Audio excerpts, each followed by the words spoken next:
चलिए स्टूडेंट, आज बात करेंगे ऑक्सीकरण संख्या किस प्रकार से निकालते हैं। ये 11th में है। हालांकि ये मान के चलिएगा कि ये जब तक आप केमिस्ट्री पढ़ते रहेंगे ये किसी न किसी रूम में आता रहेगा। फिर क्लास 12th में जाएंगे तो वहाँ पे भी इनऑर्गेनिक में ऑक्सीकरण संख्या निकालनी होती है, क्योंकि वहाँ पे फिर नामकरण करना होता है ना, तो वही तरीका वहाँ पे अप्लाई होता है ऑक्सीकरण संख्या निकालने के लिए। कोऑर्डिनेशन नंबर जो भी वो हम बोल देंगे। देखिए सबसे पहले क्या किस में याद रखना है, एस ब्लॉक है, पी ब्लॉक है, ठीक है। एक आपका डी ब्लॉक होता है, एफ ब्लॉक होता है, ठीक है ना।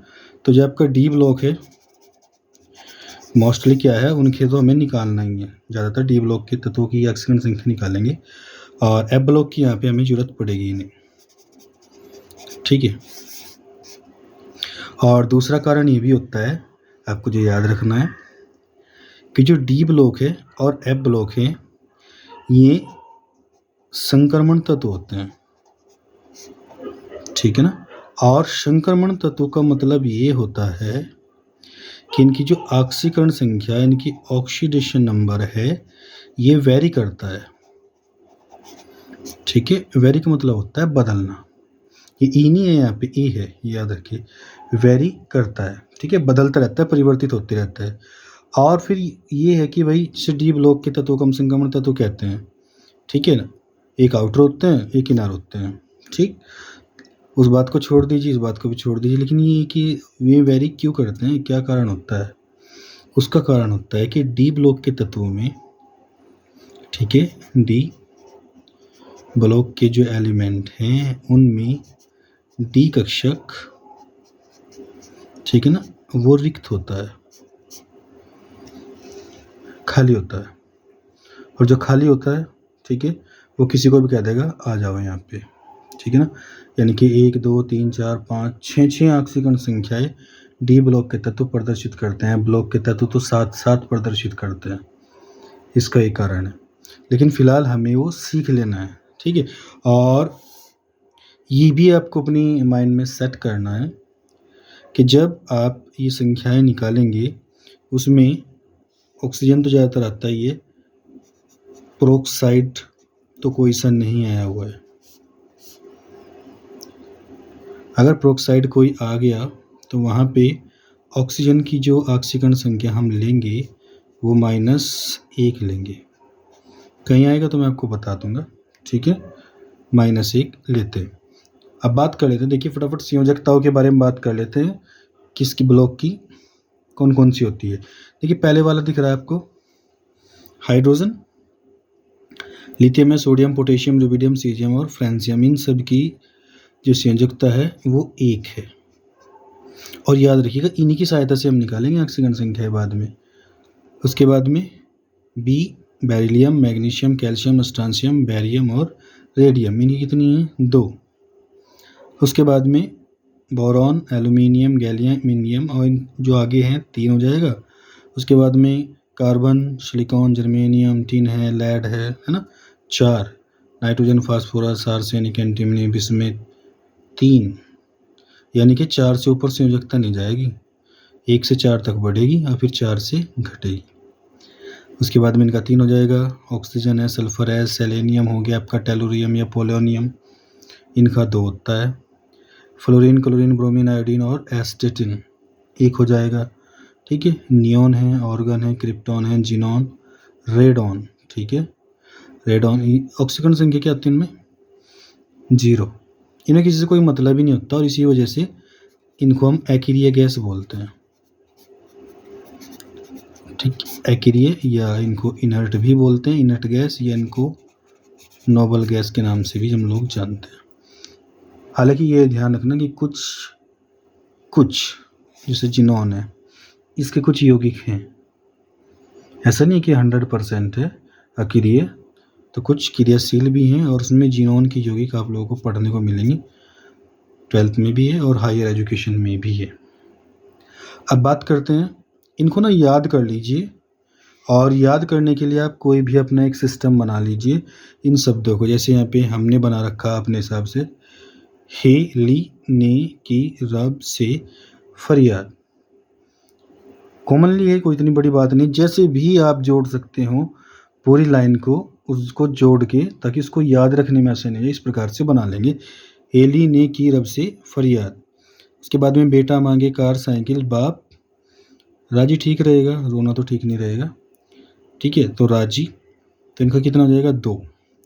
बाबू अली गए इंडिया थैला लेके, ऐसे 3। कार्तिक शिव गणेश शंख पार्वती 4।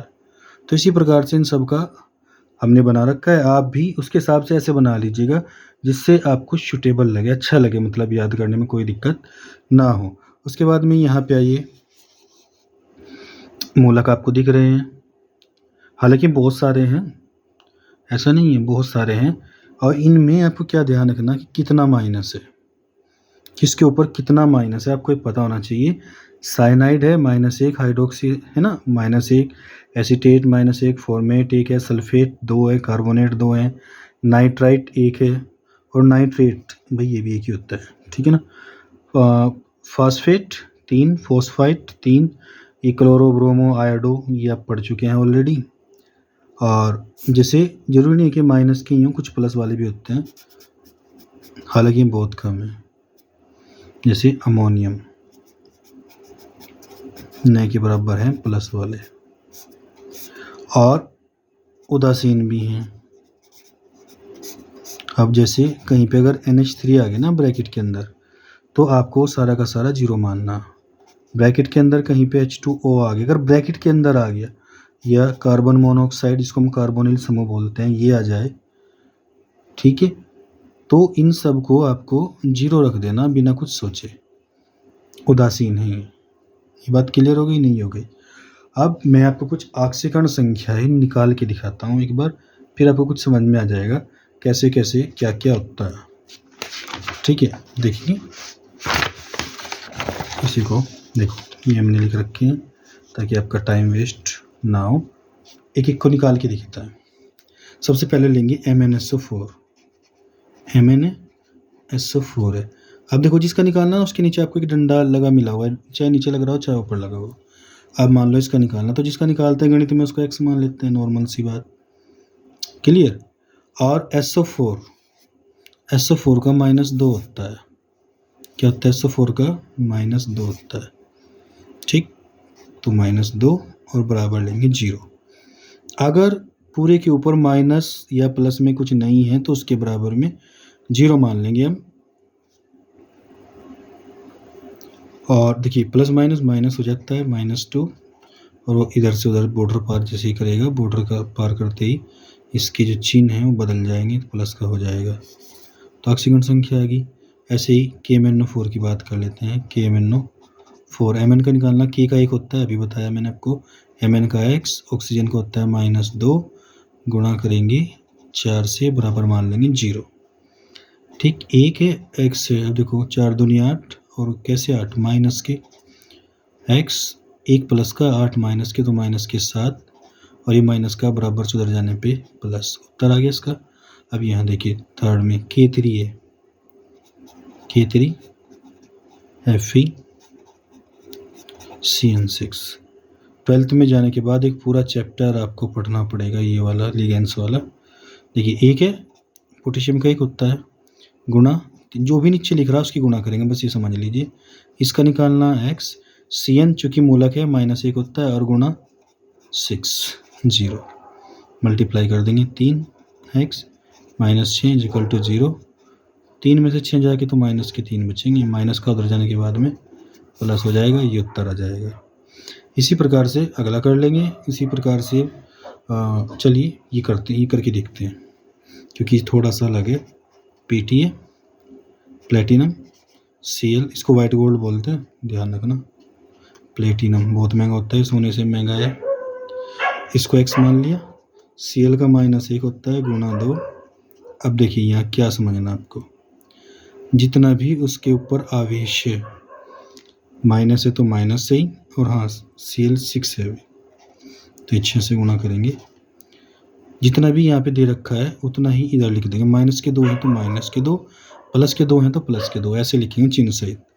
x यहाँ पे -6 = -2, अभी माइनस का 6 है, उधर जाने के बाद प्लस का 6 हो जाएगा, तो कितना जाएगा 4, कोई डाउट नहीं होगा। क्लियर। ये भी ऐसे ही हो जाएगा, ये मैं करके दिखा देता हूँ एक Fe2SO4 होल 3। अब Fe का निकालना तो x गुणा 2 है तो 2 करेंगे, SO4 का -2 होता है तो -2 गुणा में 6 बराबर 0।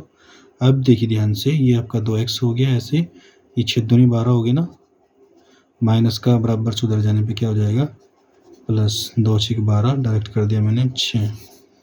कोई डाउट इसमें नहीं होगा।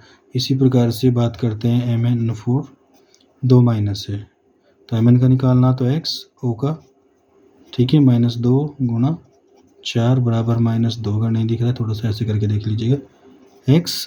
अब ये हो गया -8 इजिकल टू -2, माइनस का 2 उधर जाने के बाद में प्लस हो जाएगा -2, कितना बचेगा 6।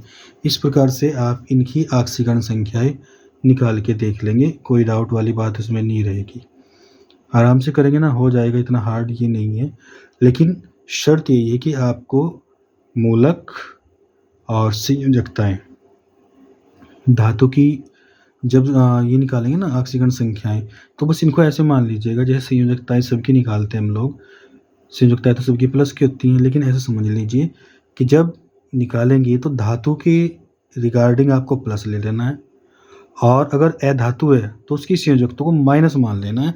देखिए ऐसे जैसे ऑक्सीजन की बात करते हैं हम लोग, ऑक्सीजन की जो संयोजकता है वो 2 होती है, लेकिन जब ऑक्सीजन संख्या निकालेंगे तो इसको -2 मान लेंगे। फ्लोरीन, क्लोरीन, ब्रोमीन, इन सब की संयोजकता 1 होती है, तो क्योंकि अधातु है तो -1 मान लेंगे, यानी कि अधातु का नाम आते ही आपको उसको माइनस का मान लेना है, प्रॉब्लम ही ख़त्म। और धातु है तो उसकी संयोजकता को प्लस में ही रखना है। ये क्लियर। अब देखिए मैं आपको कुछ एक टाइप और सिखाता हूँ इससे अलग।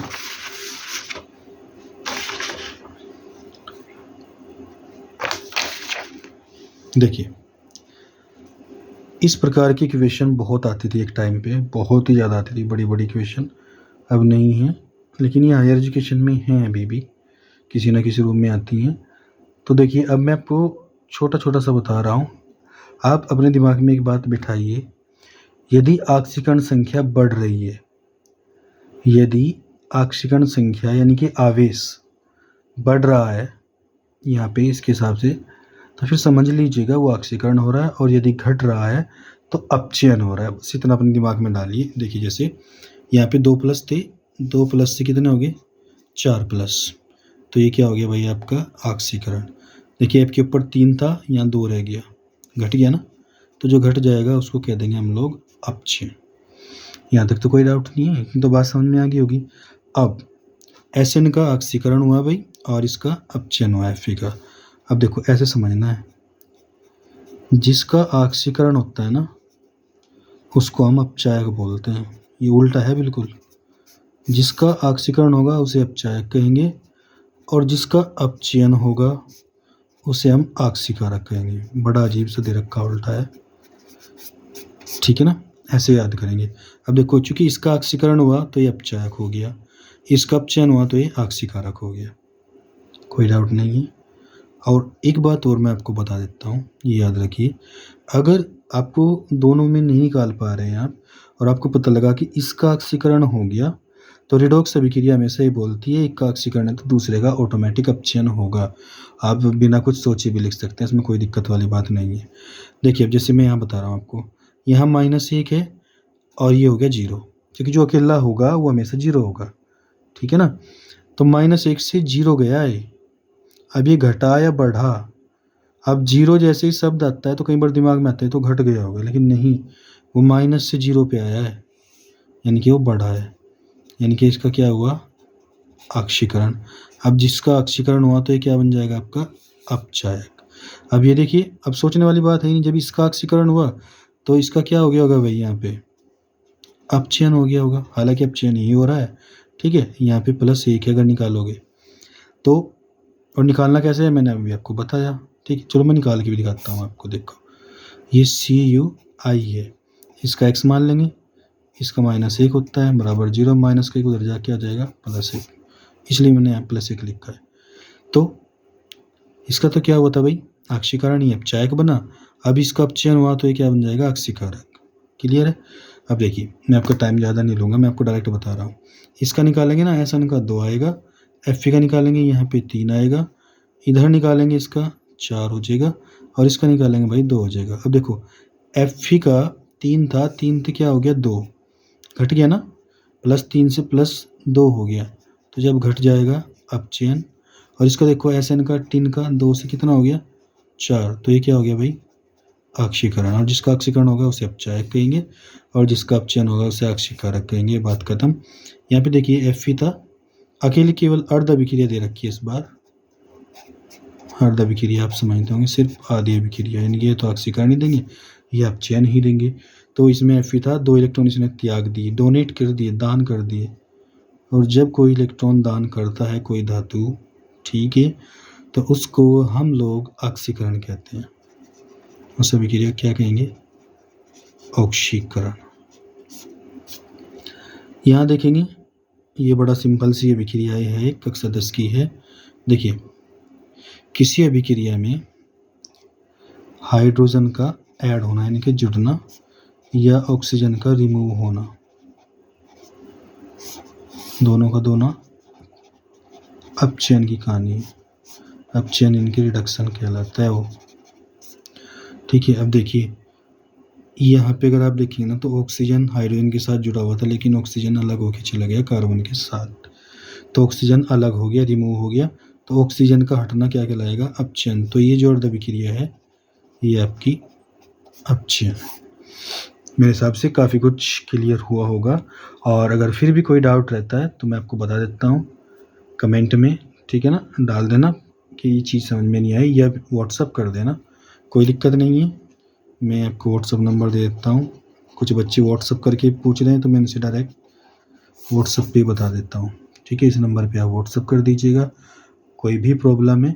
और हाँ, जो बच्चा आपका 10th में, 11th में या 12th में स्टडी कर रहा है, मुख्यतः 9th में तो चूँकि इतना प्रेशर नहीं होता है स्टडी का, बहुत कम बच्चे प्रेशर लेते हैं 9th में, तो अगर 10th 11th 12th में आपका PCM फिजिक्स केमिस्ट्री मैथ से रिलेटेड कोई टॉपिक होता है, ठीक है, तो आप पूछ लीजिएगा, लेकिन स्टूडेंट बन के ही पूछिएगा, ठीक है ना। आप समझ रहे होंगे मैं ऐसा क्यों कह रहा हूँ, चलिए फिर भी कोई बात नहीं है। आप सभी स्वस्थ रहिए, मस्त रहिए, और आप सभी को शुभ रात्रि।